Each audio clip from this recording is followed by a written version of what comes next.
Welcome to Super Serious Film Fest, our theme series of movie reviews. This season covers the best and the worst of Nick Cage, The summer and winter of his career. in what we're calling Season of the Cage.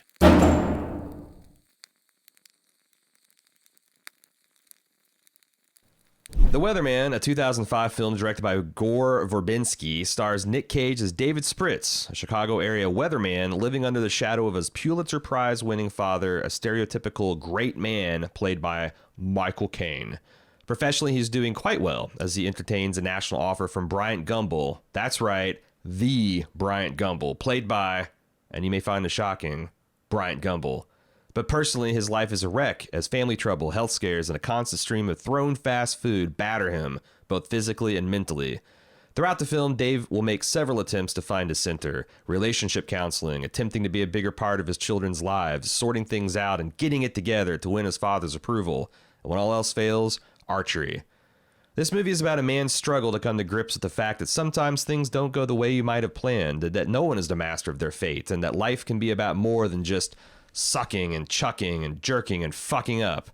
Jim, I thought this was a pretty great movie. Had a lot of interesting themes that personally resonated with me. What'd you think? Yeah, I agree with that. I actually think it's a very, very well constructed film. A lot of really good use of callbacks. The sense of comedic timing is perfect. It's very dry, but it got a laugh out of me every time they went for it. It's a very quirky film too, from, the performances to the soundtrack to, its sense of comedy. I really like this movie a lot. I've seen it now probably 4 or 5 times. And every time it just somehow gets better to me. No, I mean, I think that the performances are really great. It's got some really good child actor performances. It stars, Michael Caine. I usually think of Michael Caine as like a pretty warm fellow, but he's just drained all that out of this performance. And it's like he's just not completely uncaring, but kind of severe and judgmental just by comparison. Like, Interesting.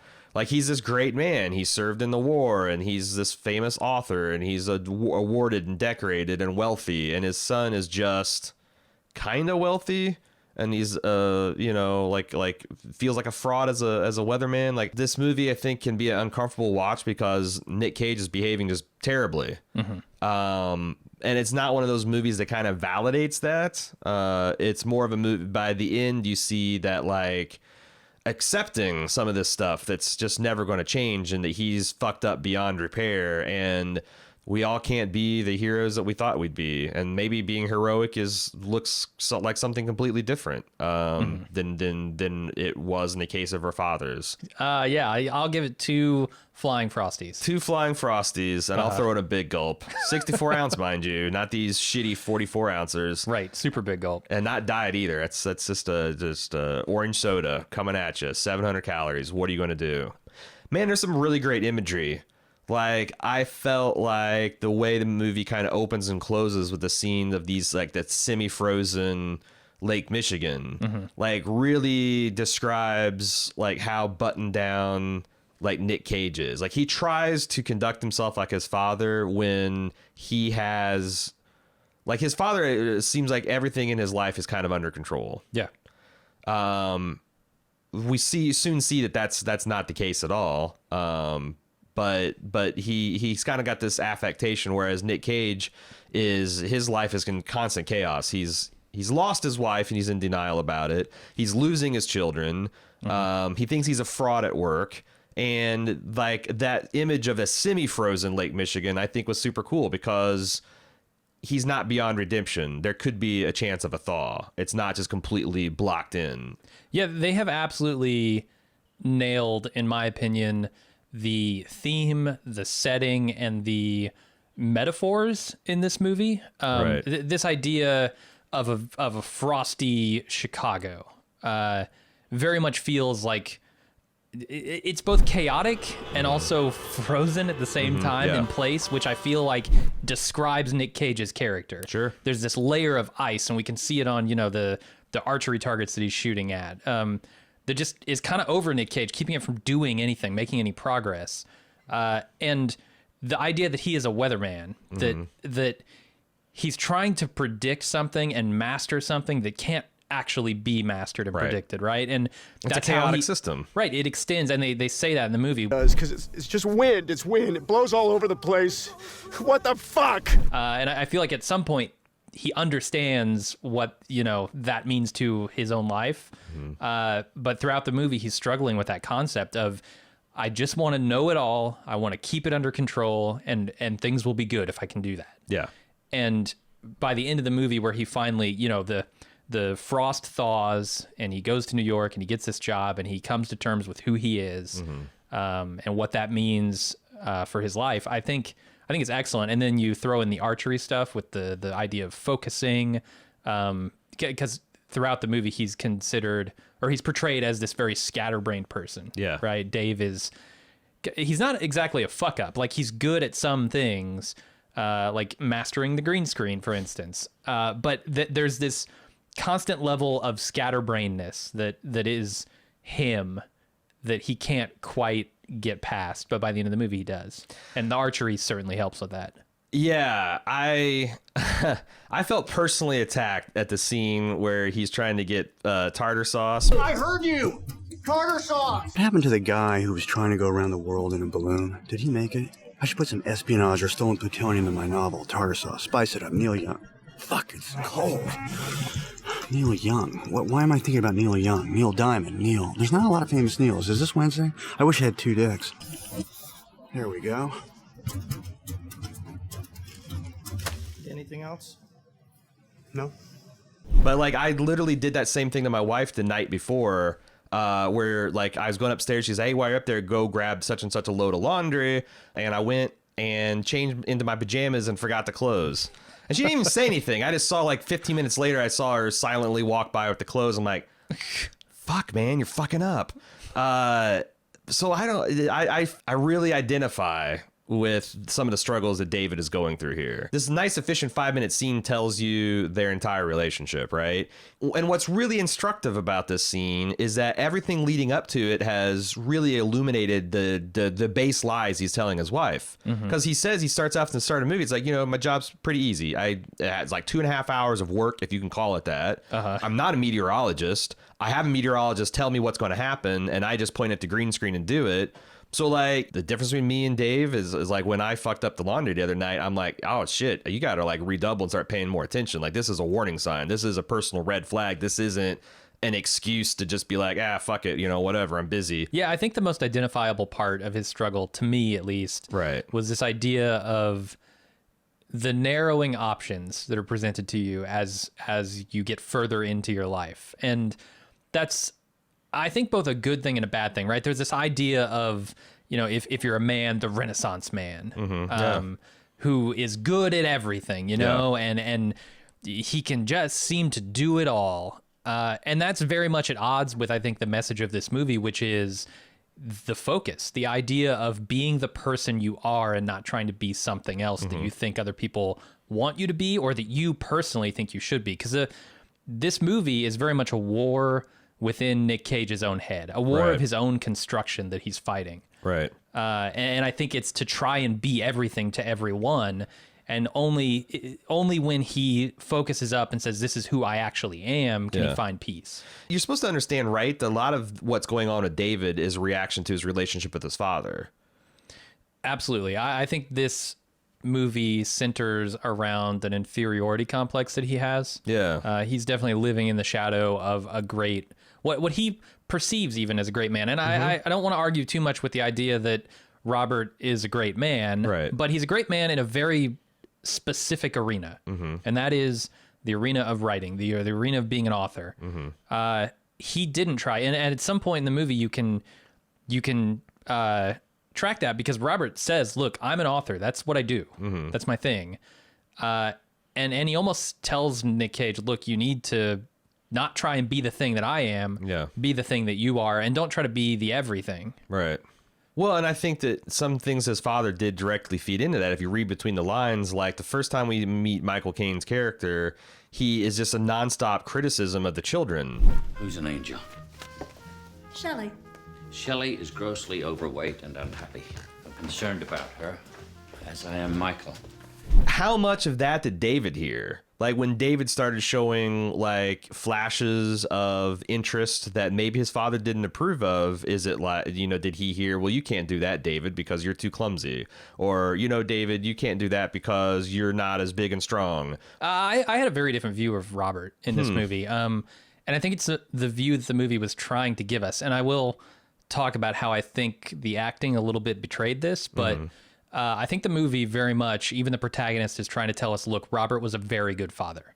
Robert had his shit on lock in the author arena. He was a very good father. He was concerned for his children, yes, but he doesn't come across to me as like overly concerned or pushy or nitpicky. He's more like, these are the big concerns I have about this family.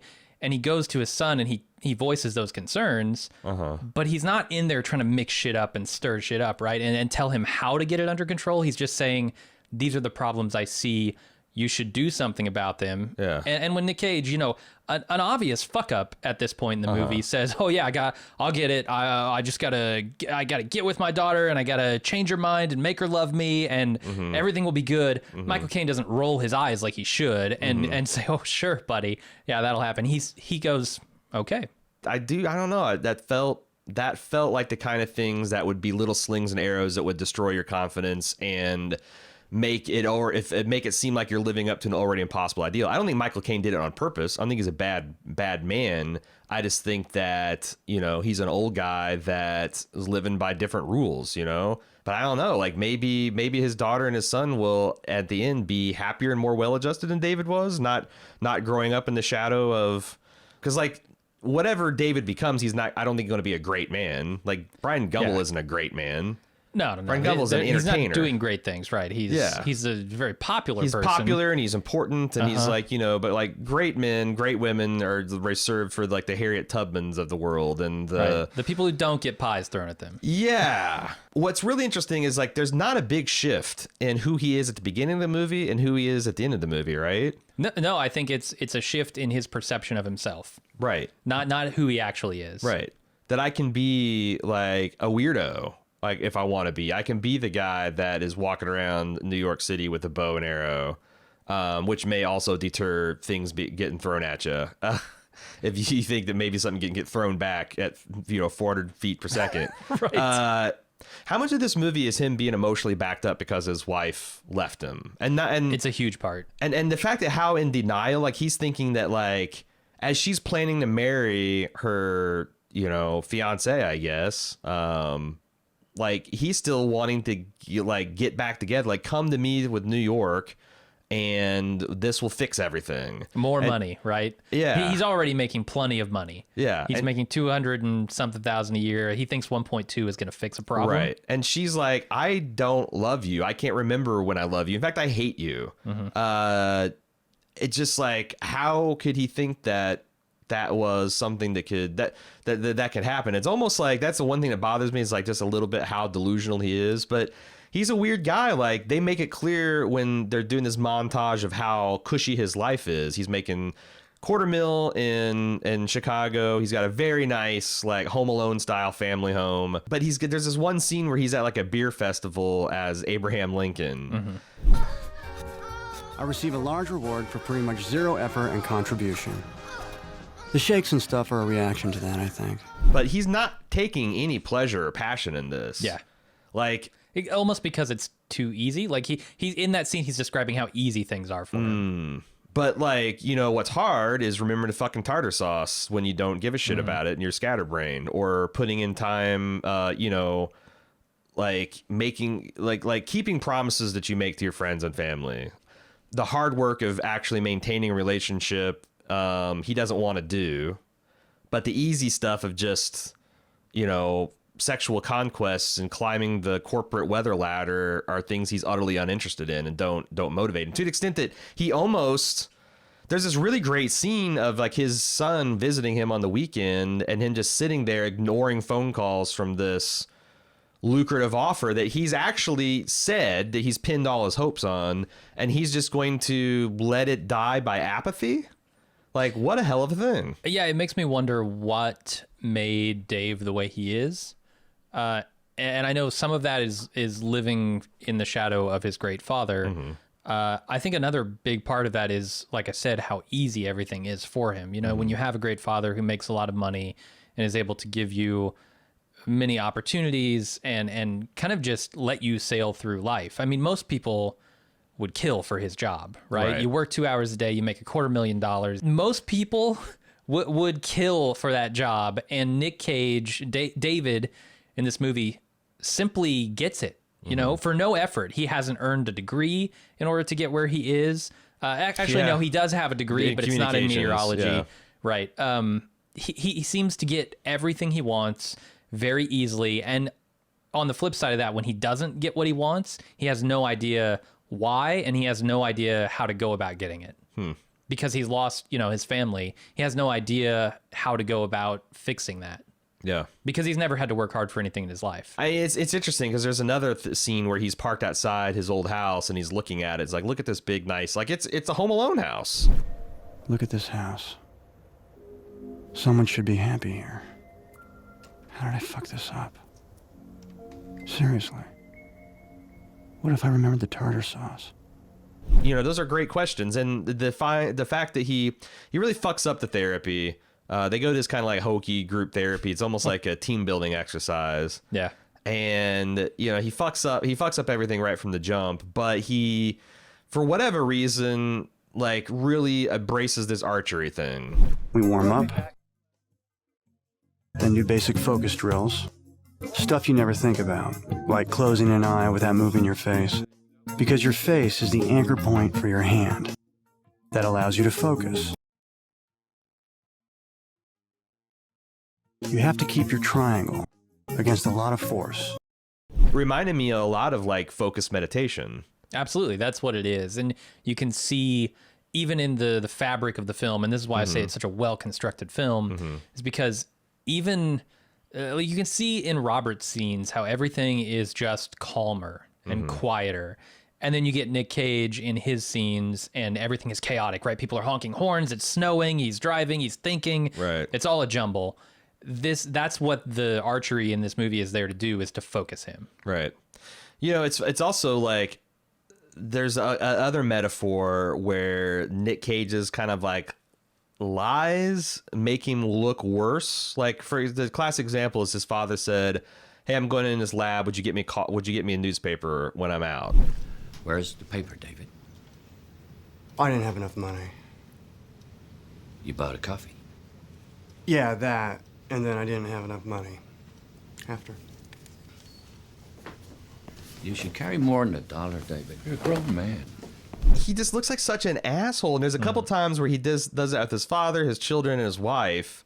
And it's like, man, if you would just like be a little less tight under the collar about looking like a fuck up every once in a while, then, you know. The movie doesn't help him much with that, though. I will say it is almost a series of tragic comedy moments, because every time he gets into a bad situation and fucks up and he's talking about dildos and he's like cursing in front of his daughter, there's Michael Caine to witness it, right? There's his father to see him at his absolute worst when he's shouting at his wife on the phone every single time without fail, which I think is hilarious, but it almost seems like the world is not playing fair with this man. Yeah.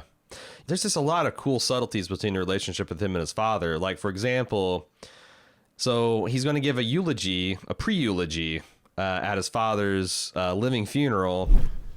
When I think of my dad, I think of Bob Seger's Like a Rock.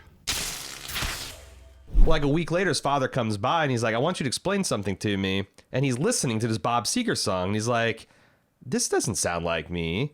And, you know, Nick Cage explains, like, well, it's the chorus about how you were strong and you're like this rock-like figure to the family. And I think it's not an accident that that's where kind of Michael Caine breaks down and says, you know, like, we have never seen a crack in his armor before. Yeah. But he says, you know, David, in this shit life, which was itself shocking because you get the impression this guy doesn't swear a lot. Shit. Fuck dildo. More dildo, more fucking, sucking and chucking and jacking of fucking. And the way that he views, like, this is Michael Caine, Pulitzer Prize winning, wealthy guy that lives in a mansion in Chicago. But he's describing life as shit. There are things that you must chuck. And like, I wonder what that meant to Michael Caine. Like, what are the things that he chucked? Because we know from David's narration that he didn't chuck his family. He didn't chuck his writing responsibilities. I think he chucked everything else, which allowed him to have such a steady and focused life.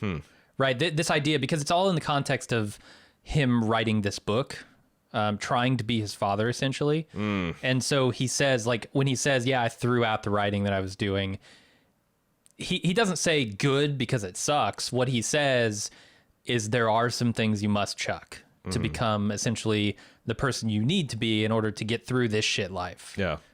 With some dignity. Yeah, I was trying to think if there's any thing in the movie that points to like what is the deal with Michael? Because again, on the margins, there are some things I could criticize the man on, but you know, what are the things that he had to sacrifice? What are his regrets at the end of his life? Maybe he doesn't have any.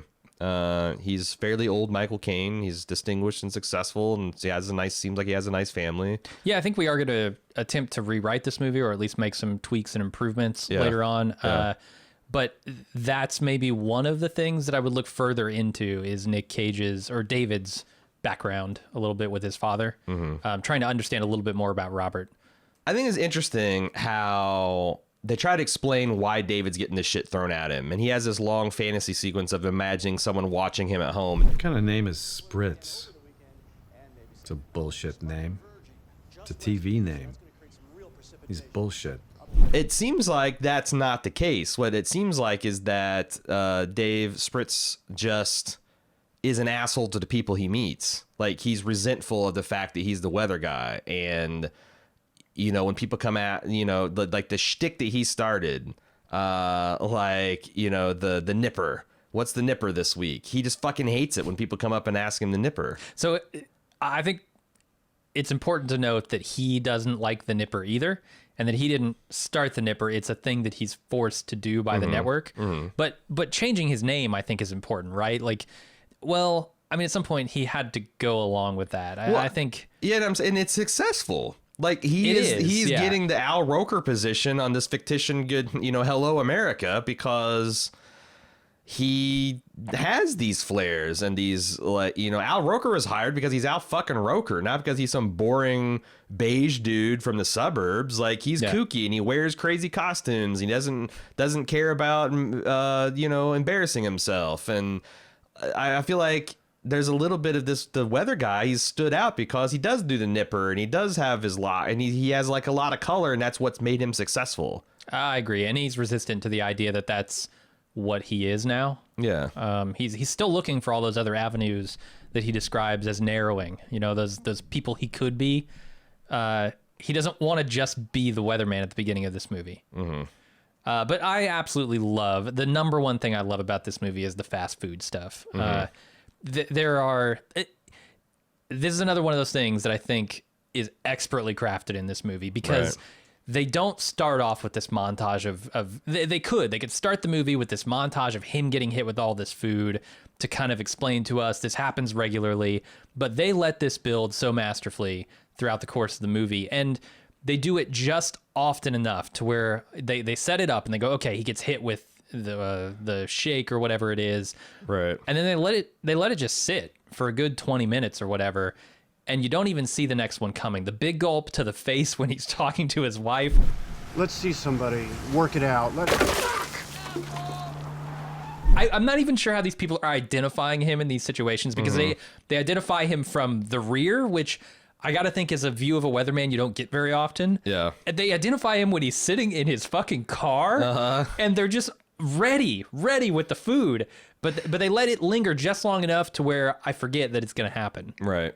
Even when I know that, oh yeah, this is the movie where he gets hit with food. And then by the time they get to the montage of him getting hit by food, that's the one thing you want in this life, right? Like, I just want to see a montage of Nick Cage getting hit with food, of Gore Verbinski, which I found out in the trivia on IMDb that he actually is the one who threw the food. Oh yeah, in the montage. Very Sam Raimi. Yeah, absolutely. That's the number one thing I want to see in my life, and I can't die without seeing it.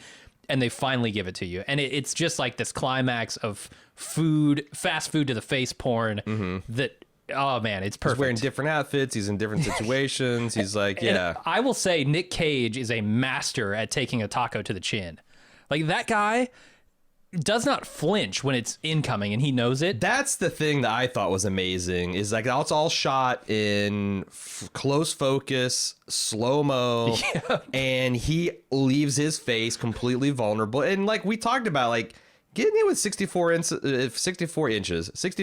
ounces of fluid is not nothing. No, that's a stunt. Yeah, that's like someone throwing a half gallon of milk at you. Right. That can do some damage, you know? It's like Sure it's like when he hit, and there's also like an interesting thing where he throws that snowball at his wife. Noreen! Ow! Yeah, this ties in, doesn't it? I think so. Like that these people don't see this as like a hostile act. It's almost like, you know, like if you ever go to like an amusement park and, you know, there's a building that the roller coaster drives over, right? And what's on that roof? It's a bunch of shit. Fucking hair, sunglasses bro, and coins and stuff. And it's not because it's rattled out. So like people like, you know, like one person threw a cut quarter there and a person saw it and like, oh, that's something to do. Yeah. And it's just like, yeah, like throwing snowballs at people. Like, that's not fun unless you're a child or doing it with children. Like, you want to piss off an adult, just hit him with the snowball out of nowhere. Right. But he does it. And then she turns around and hits her square in the fucking face. Yeah, like, again, it's like there's some commonality there that I'm not quite sure of. I don't think you need to because it works on an emotional level. It does. Like, it's like a karmic thing that, like, he gets to be the throwee and, you know, she's kind of like low key, the Nick Cage that runs up at the hot apple pie and is like, look what you did. Look what you did. I have to see my kids. I do with shit on my coat. I do think it's interesting that, like, I'm kind of amazed at how much composure he has at most of this. You know, like these gross physical insults, and he barely has a reaction unless he's talking on the phone with his wife and he's already worked up. But fairly mild criticism that's right on. He's just like, oh, how dare you do this? The first time I was struck with something, a chicken breast from Kenny Rogers. The second time, it hit me square on the chin, a soft taco. Then, pop, a falafel, McNuggets, The frosting. a big gulp. It was a McDonald's hot apple pie. They're not kidding. It was hot. I thought archery was a very good metaphor, not just for meditation, but, you know, archery is something that, like, there's a whole bunch of little things you have to do right to get to the end result you desire. And that's kind of just like, you know, his daughter wants to hunt animals. She's not willing to put in all the little effort to get the arrow to go where it wants, and she's not going to get the thing that she wants to do, which is to hunt and kill animals. The metaphor of towards the end of the movie when he's starting to get good at archery and he's hitting these targets and they're covered in ice, but it's breaking the ice. Yeah. Like, this process is actually starting to heal him. It's so good. And there's, over the course of this movie, there's a spread out montage of him getting much, much better at archery, right? Yeah. And they save the final bullseye for the very end of the movie. And it takes you in the dark places because right in the middle of him getting good, there's a scene where he irrationally hates his wife's new boyfriend.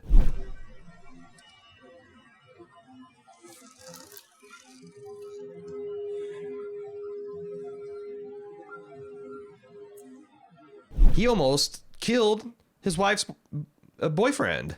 Yeah, I was going to ask you, do you think he could have shot Russ in that moment? I mean, accidentally. Yeah. Okay. I mean, was it his intention? Was it ever his intention to actually shoot Russ, or was he simply taking aim on a thing that he viewed as a problem?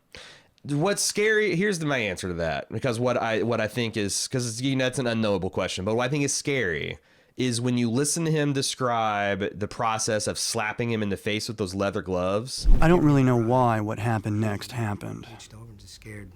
He was talking about my son, and I was taking my gloves off. He is upset right now. Apparently, they were going to a movie. What the fuck? I feel like there's an alternate universe voiceover that happens maybe 50% of the time, where he's explaining how he just accounted for gravity and judged for wind and loosed it like it's the most and like he almost like is surprised himself. And that's what's terrifying about it, because he has no emotional control. Do you know that the harder thing to do and the right thing to do are usually the same thing? Nothing that has meaning is easy. Easy doesn't enter into grown-up life. Easy doesn't enter into grown-up life. This is a particularly dour take on adulthood that I don't necessarily ascribe to. I definitely think that you have to make difficult choices as an adult, but if your life is all difficult choices, you're fucking up a lot, probably. Like you've been dealt an exceptionally bad hand, or you're living in a society that is cold and brutish and unfeeling, or you're just making a bunch of bad personal choices, or all of the above. But like the whole idea that like you should have to white knuckle life, that's not something that I think is right. I think that maybe keeps people trapped in destructive patterns. What do you think? It could, yeah. And I think that that's also a way to sort of drive yourself crazy. You know, I think one of Michael Caine's releases is writing. And I think he's had the luxury and he to beats have the fallen. shit out of his wife. Well, yeah, beats the obviously. shit out of his wife. Obviously. We don't see her but one scene, and Right. she's heavily made up. So That's right. And she Black just eyes underneath there. kind of cowers in the wings in every scene that she's in. Right. So I think he's had the luxury of having fallen into the thing that gives him sanctuary and gives him release in writing. Yeah. And I don't know that Dave found that same place. It's weird that like David is judging his own life from a purely utilitarian basis, but he doesn't judge his father. Like if he judged his father's life like that, then you'd have similar conclusions. Sure. I think the grounding part for everyone here is this idea that as you get further into your life, the options of who you can be narrow, because that's true for everyone, right? Universally. Yeah, I fully believe that. There are just things that happen, events that occur in your life that change the course of your life irrevocably. You know, having a kid is something that changes you forever. Sure. And Michael Caine makes that point when he says there's always something to Taking do, care. always There's taking care. Yeah.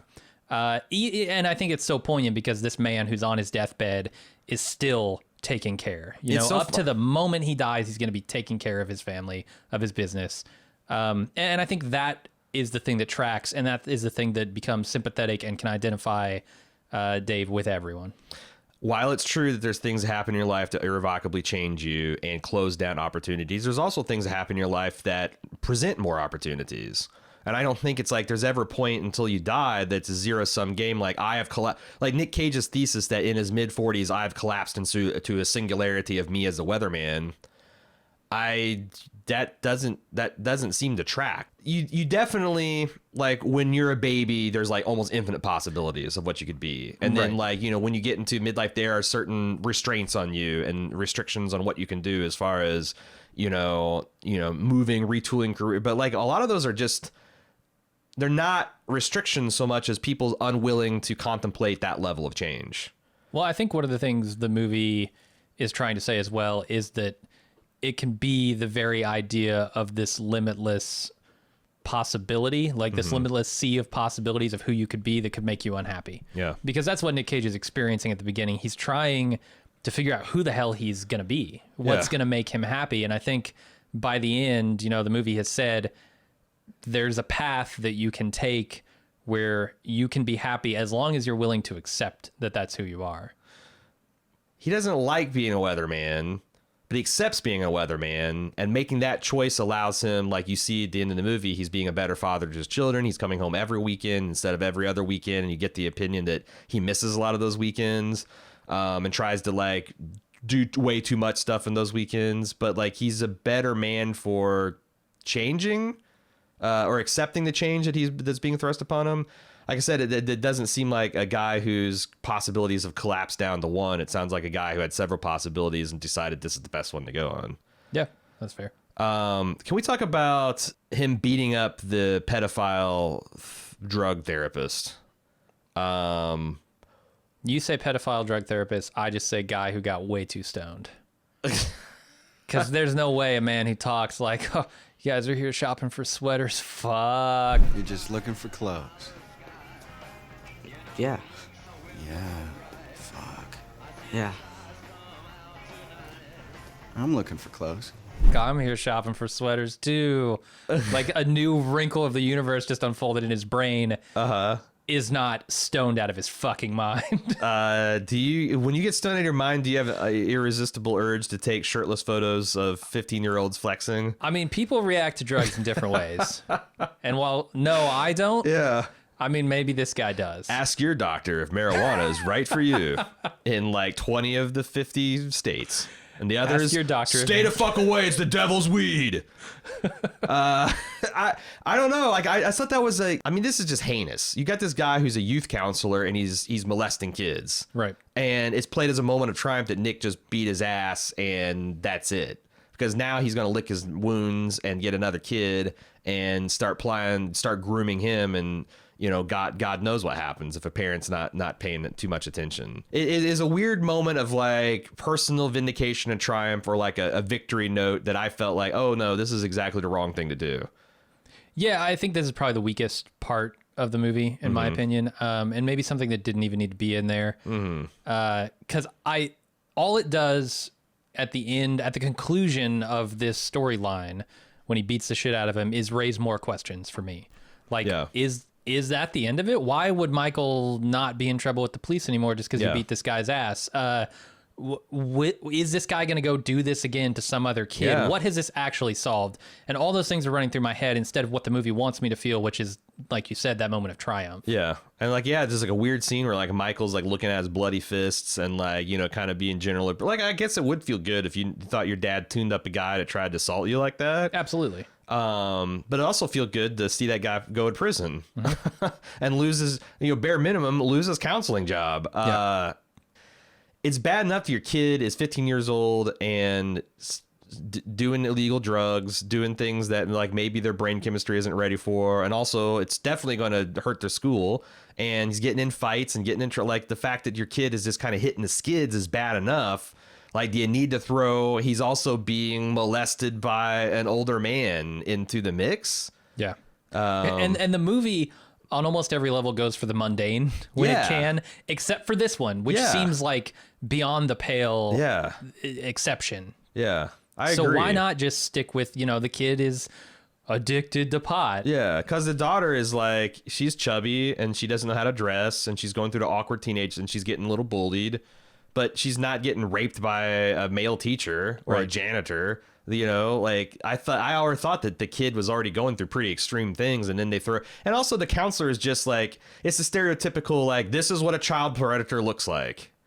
He's not charming and slick and smooth. He's weird and awkward, and even his speech, like he would give you the creeps just talking to him. Yeah, I bet like, he has terrible forearms.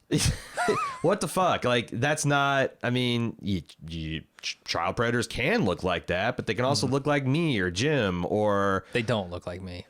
I've seen a pedo that looks like he had a weird 70s mustache, granted. No. But yeah, no, he can look like anyone. Your next door neighbor, your trusted minister. It's true. The guy who works in accounting, like anyone can do that shit. I don't know, that whole thing kind of rubbed me raw, and I wasn't sure how I'm supposed to feel about it or the movie wanted me to feel about it.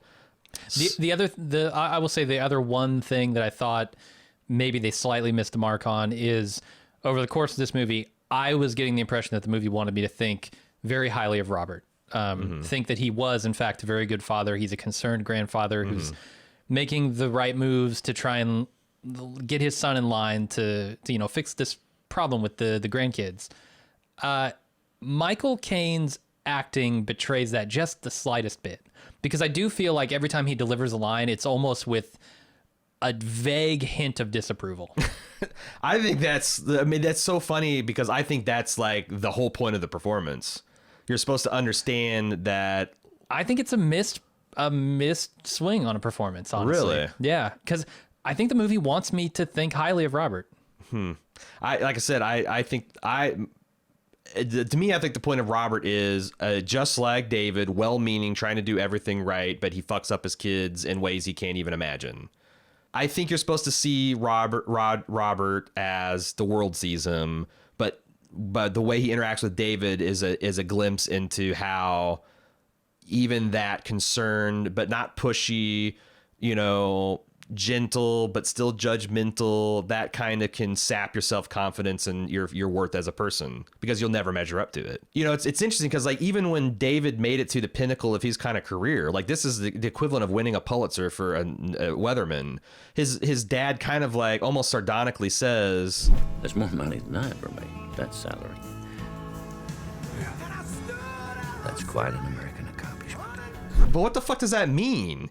He was born to a wealthy, prominent writer, and he got to a slightly higher rung in the social pop culture sphere. I think he's kind of sincere there. I think what he's saying is, you found more success than I have, and it's not in an arena that you think I would approve of, but I do. And it comes out at the funeral when, Dave is talking to Mike. I'm glad one of you brought an umbrella. I had a feeling it was going to rain today. You're not going to take my job, are you? No, I'm going to be a cameraman for Monday Night Football. Is that okay? Yeah, that's good. Dave is like, yeah, that's absolutely okay. And I feel like, as much as you can attribute like a judgmental sense of like, how people should live their lives or whatever, and if you want to say that that's passed down to Dave from his father, then one of the things that was passed down to Dave from his father was also this idea that you can be who you want to be. You don't need to be me. So I think there's a little bit of that tied up in that relationship as well. I think in summary, like this movie does such good work, like thematically and through imagery. Like we see David at the end on this float, and we had this fantasy sequence of him being on this float, and his family is with him, and they're all doing well, and he's been healed by the magic of Bryant Gumbel, and then we see this actual sequence of him doing this, and his kids aren't there, and his wife's not there, and he says, like, he looks ahead and he goes, I'm behind the fire department, which first responders, New York City, they're heroes, right? Mm-hmm. They are like, all the kids are looking up to them, and they're these large, they're even shot from a heroic angle as the float's going by, and he goes, "But I am in front of SpongeBob, who is like the cartoon character clown," and he's accepting it. Like, I'm not going to be my father, the war hero / writer / Pulitzer winner, but I'm also not going to be the guy getting pies thrown at me. Yeah. And him, hello America, like introducing himself as an authentic, integrated person for the first time. I thought that was a great way to end the film. Hopefully a decent way to end the podcast. Season of the Cage. We hope you've enjoyed our Super Serious film review, but we're not quite done yet. A staple of our Super Serious reviews is our attempts to rewrite, update, and modernize the movies we watch. If you want to see how the rewrite for this movie turned out, head to club.baldmove.com or click the link in this video to sign up and get access to this and other bonus club content.